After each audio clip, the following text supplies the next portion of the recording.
माझ्या घरच्या पाहुण्यांसाठी मी चमचमीत अख्ख्या ढेमसेची मसाला भरून भाजी केली। ती कशी केली ती मी तुमच्यासोबत शेअर करते। हे बघा, ढेमसे पोकळ करून घेतले।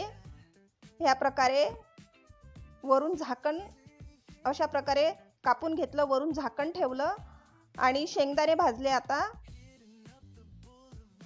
शेंगदाण्यानंतर खोबरं भाजलं, खसखस भाजली आणि तीनही शेंगदाणे, खोबरं आणि खसखस मिक्सरच्या भांड्यात दरदरीत वाटून घेतलं।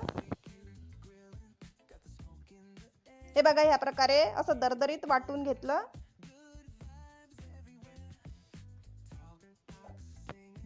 अशाच छान छान रेसिपी बघण्यासाठी माझ्या चॅनलला लाईक आणि सबस्क्राईब करा। आता एका कढईमध्ये तेल घेतलं, त्यात मोहरी घातली, जिरं घातलं, अद्रक लसूण पेस्ट परतून घेतली,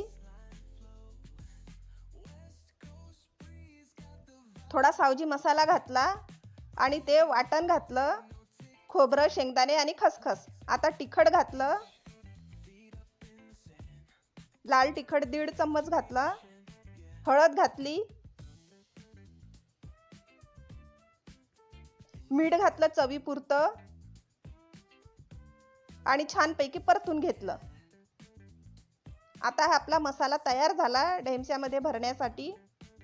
हे बघा, असं छानपैकी दाबून दाबून ढेमस्यामध्ये भरून घेतलं ह्या प्रकारे।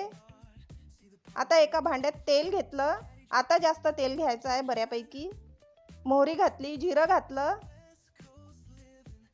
कांदा घातला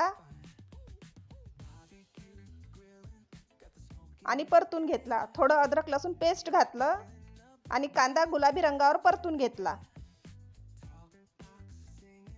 आता त्यात ढेमसे घातले भरलेले, थोडं मीठ घातलं, आता तिखट घातलं, हळद घातली, मीठ घातलं आणि परतून घेतलं। आता झाकून आपण शिजू देऊ। थोडं पाणी घातलं, आपले ढेमसे ऑलमोस्ट शिजले आहे। आता चिमूटभर सावजी मसाला घातला, कोथिंबीर घातली, आपले ढेमसे तयार आहे। हे बघा, किती छान चमचमीत आपले ढेमसे दिसत आहे।